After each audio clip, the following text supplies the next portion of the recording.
Hey there, guys. Welcome to another episode of the MH Performance Podcast. I'm your host, Miles Harrison.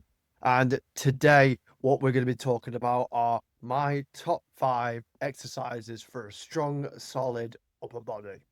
Now, I've not really done much podcast episodes like this where I've done like my top 5 this because generally my top 5 changes all the time. And I think like the ones that I've chosen for today's episode are the ones that generally stay in my program and most of my clients' programs throughout the entirety of their programs, phases, or metacycles, whatever you want to call it. So when I'm looking at a top exercise for something, obviously generally they're going to be highly loadable. Um, they are going to be highly skilled, which is then going to obviously become allows you to become a better, obviously, lifter over time, which allows you to be more loadable through the exercise.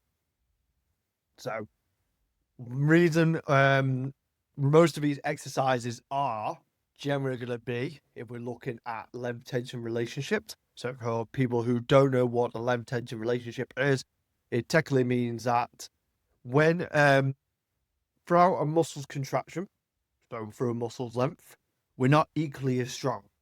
It's almost like a bell-shaped curve. So right in the middle is pretty much at the strongest point of a muscle. So these are going to be things, exercises like that crosses the midsection, which is going to be things like the bench presses, seated rows, kind of to give you a glimpse of the top of some of the top fives, um, deadlift exercises, stuff like that. Stuff that generally can be heavily loadable. And then you go on the other two ends of the spectrum where you got the muscle when it's in its shortened contraction and when it's contracted in the lengthened state. Generally, we're a little bit weaker in the shortened range than we are in the lengthened range. But when we're in the shortened range, it's usually exercises that are very stable, quite coordinated as well. We don't seem to get a lot of benefits from training in the shortened range. So an exercise example of this would be something like the lying hamstring curl, um, a lateral raise. Those are the two examples I can kind of give. And this range is really, really good for learning. So if I've got a very brand new client and they come to me and they go, I can't feel my glutes, for example, and I want to feel that in an RDL. Well, then before the RDL, I might give them a hip thrust. I might give them a 45 hip extension so they can really feel their glutes work. So then when they move into an RDL, it then allows them to obviously get a better movement because they're able to mentally put a little bit more tension throughout the muscle, therefore yielding a better results. As we move on to the left hand side of things, this is going to be a really good range for hypertrophy. And it's where most of the fibers within the muscle are going to get most of the tension. So most exercises that generally we want to have in our overall program are going to be somewhere between the mid and the lengthened range of an exercise. So just to kind of recap on that, shorter range exercises are generally going to be really good for learning, maybe really good for rehabbing when we start people loading again. We've got the mid range, which is going to be our greatest potential to load, which is going to be our greatest potential to put the most amount of weight on and also to be the strongest. And then on the lengthened side as well, this is going to be really, really good for hypertrophy. But from also a standpoint of, and I don't really like saying this as much, but injury prevention, because we should know now that injury prevention is not really a thing. We can't 100% prevent an injury, but we can reduce the chances of those happening. And most general injuries tend to come when the muscle's in a really lengthened state. So if we could train for that through things like isometrics or strength training, therefore that can translate better when we're going on to things that are requiring a lot of tension in lengthened states. So for example, sprinting with the hamstrings, they're going to be really good examples into that. But now you guys know the understanding of why I'm going to choose these exercises. So let's go straight into the first one out of my top 5 exercises for a solid, strong upper body. And the first one is, as you can only imagine, is bench press. Again, bench press is a really good favorite of mine, highly loadable. We generally know that if you've got big of a chest, you're going to have a big, strong bench press and stuff like that. It's a staple within most upper body movements. Really good compound. Really works on the things like the chest, the shoulders, the triceps. And generally, if people want a strong upper body, this is one of the exercises that I'm going to tendency to go with it. Next, with that, we're going to be working on the opposite side, is a chest supported row. This could be done seated, lying, but I really think it's a really good exercise to build upper body back strength. It's stable, it's highly loadable, and just like the bench press as well, it's a really good compound movement.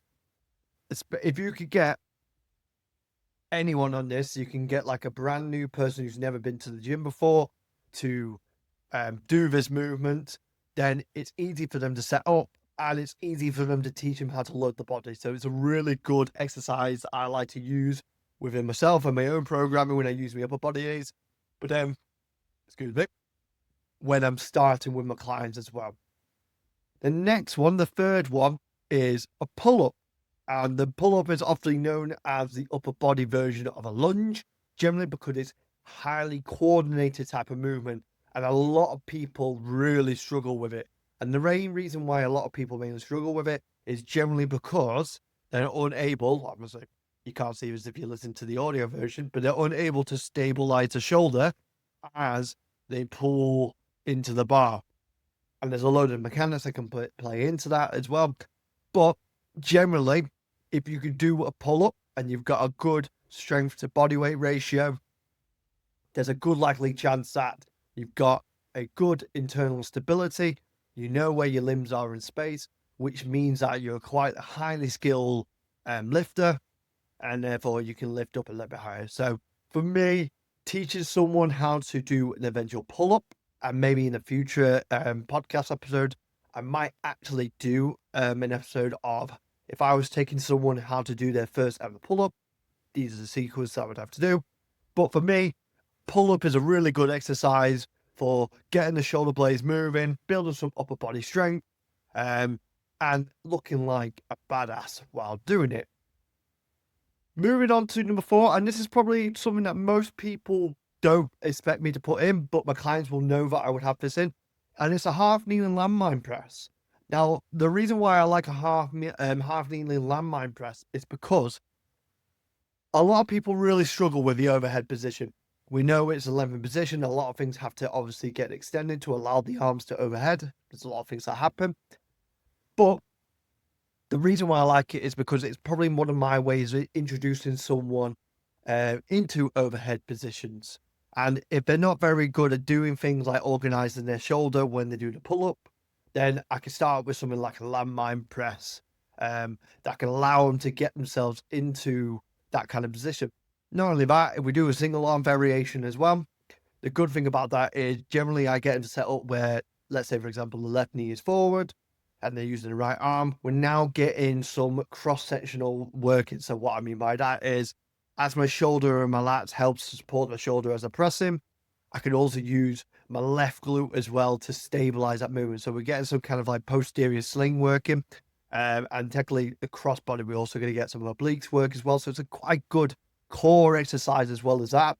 And it's a really good movement. Sometimes I'll actually use a landmine press before I do a bench press. It's obviously a little bit less stable. It helps me coordinate. And if they're feeling good within the landmine press, by the time we get into the bench press, they're just going to feel a hell of a lot better. And then my last exercise that I like to do is a dip. Now, again, when I get people ready to start themselves to go overhead, I start low. I don't get them straight into an overhead position. And the reason why that is because they might not have the ability to get themselves actively into that position. So when you want to be strong upwards, or should I say strong reaching high, you got to start low. And the good thing about dips are we're going to get a lot of movement from the shoulder. We're not particularly going to get a great deal of movement from the shoulder blade, but we're going to get a great deal of movement from the shoulder. We're also going to teach the person that we use it, shoulder depression, which is really important for bringing the shoulders into more of the socket, which is going to help stabilize the shoulders. But also as well, it's a really good horizontal press. It means I can get, if I'm a little bit more forward lean, allows myself to obviously get a little bit more chest movement, shoulder movement, and all that. And it's very high loadable if you get really good at it. So those are the top 5 exercises that I will use to build a solid, strong upper body and all that as well. I wonder, was there any of those in the top 5 that you didn't expect? Was there word that you expected different exercises? Let me know in the comments and all that, guys. But I want to say a big thank you for listening to today's episode. I butchered that one up. Thank you today for listening to today's episode. All I have to say is, guys, if you've got another 10 to 15 minutes, you probably can fit in another episode. So I'll leave you guys on that one today. Thank you very much for listening. I'll see you on the other side. And as always, improve your performance. I'll see you guys later.